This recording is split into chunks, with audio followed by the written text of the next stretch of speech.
This happened when I was 12 years old. At that age, you're old enough to understand your surroundings and sense danger, but still young enough to attract the attention of the wrong kind of people. I lived in a fairly busy neighborhood, but our street was a dead end. At the end of the block was a forest preserve, and if you walked through it, you'd end up at a small community park. One Saturday night, a mini carnival was being held in that park. I didn't have any plans that night, so my mom suggested I go check it out. She was never the type of parent who kept her kids inside after dark. She trusted me to make my own decisions. So I went. I grabbed a flashlight and walked through the forest. The trees were thick, the path was dark, and the only sound was my footsteps and the night insects. After a while, I crossed a fence and suddenly saw the carnival lights glowing through the trees. There was a Ferris wheel, a small roller coaster, spinning rides, food stands, and game booths. It was late, so it wasn't very crowded. That's when I noticed a large red and white striped circus tent. I saw people going inside, so I walked over and peeked my head in.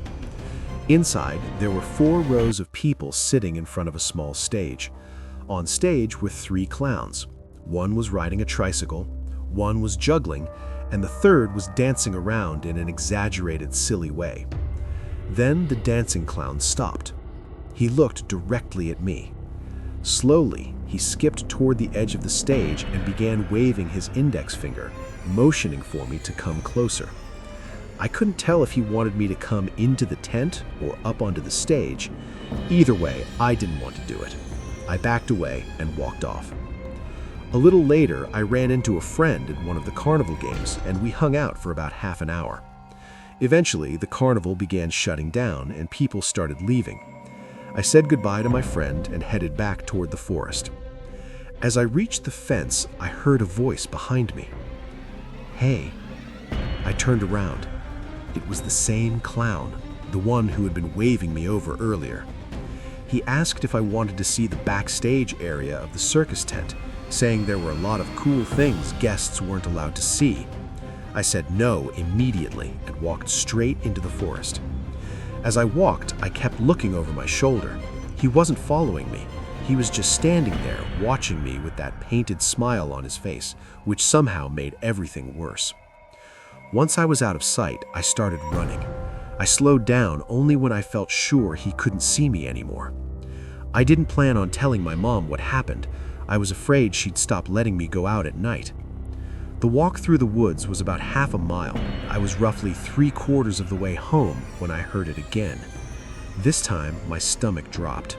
I turned around and shined my flashlight, and there he was, the same clown, stepping out of the darkness and into the beam of light. When he got close enough, I panicked.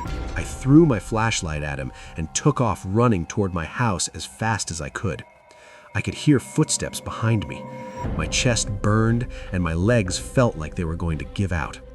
When I finally saw the road ahead, I glanced back. The clown had stopped.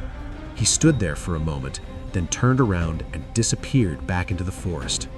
I ran all the way home. When I walked in, I was breathing like I'd just run a marathon. My mom noticed immediately and asked what was wrong. I lied and told her I had jogged the whole way back. After that night, it never came up again. But ever since then, clowns have never just been costumes to me. That night stayed with me.